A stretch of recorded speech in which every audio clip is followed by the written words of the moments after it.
Hello again. Have you ever found that sometimes it all just becomes a bit overwhelming? When I was younger and growing my executive career, I came to a point at one stage where I was really grappling with the need for more structure. In particular, structure around managing priorities, planning, dealing with people stuff, dealing with customer stuff, and so on. One of my mentors at the time suggested what he called a stock take. In other words, he told me to sit down and write down everything that I could think of that I'd done as a business manager or as a leader in my various roles. As it turned out, I spent a couple of days writing down everything I could think of, things that I'd done as a business manager and as a leader in all sorts of roles. In my case, that meant everything from running a surf lifesaving club, a paid lifeguard service, selling Xerox copiers and fax machines, remember fax machines, and building my own computer and office equipment dealership, and then studying at Stanford University.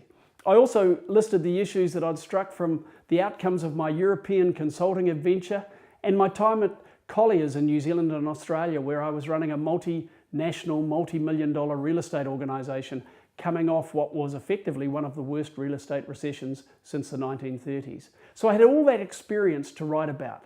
And I'm sitting in my study and I start writing my list.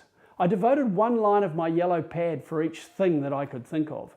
In no particular order, that list eventually included things like organise patrol captains for the surf club, raise money for a new inflatable rescue boat, negotiate a major leasing fee, attend management meetings, lead a property management presentation, lead a new business pitch, give a speech to new recruits, negotiate banking facilities, attend employment disciplinary matters, and so on and so forth. You get the idea. Many of us in those sort of roles would have experienced such things.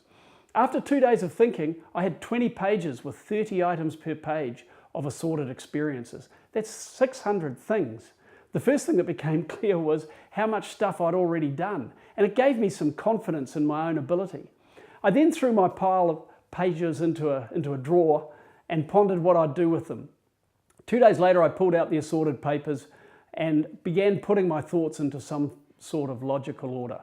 Moving down the margin, I started categorizing the list into headings.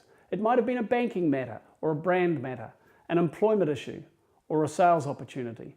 I analysed the points and refined the definitions in the margins.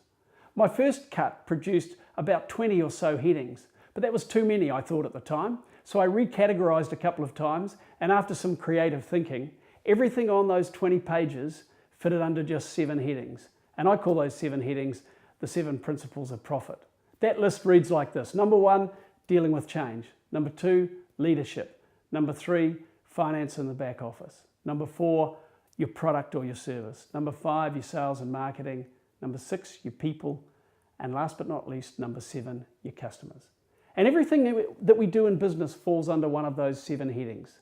Since I developed that list, I've had a further 3 CEO roles, countless consulting projects, various directorships and chairmanships, and I've walked across industries as diverse as heavy transport and warehousing, publishing, appliance retailing, and professional services. And yet there's nothing that I've come across since I developed that list that doesn't continue to fit under one of those 7 headings. And the best part is this. As you're going about your day-to-day business, a list like this provides boxes to put your thoughts into. It provides you with a framework for your thinking and a format for you to communicate to others. If you like, it gives you a series of headings to consider as you consider the various ideas that you've got. So if you're feeling a bit overwhelmed, here's a couple of options. Have a look at those 7 headings and try to organise your challenges and your thoughts and your ideas around them.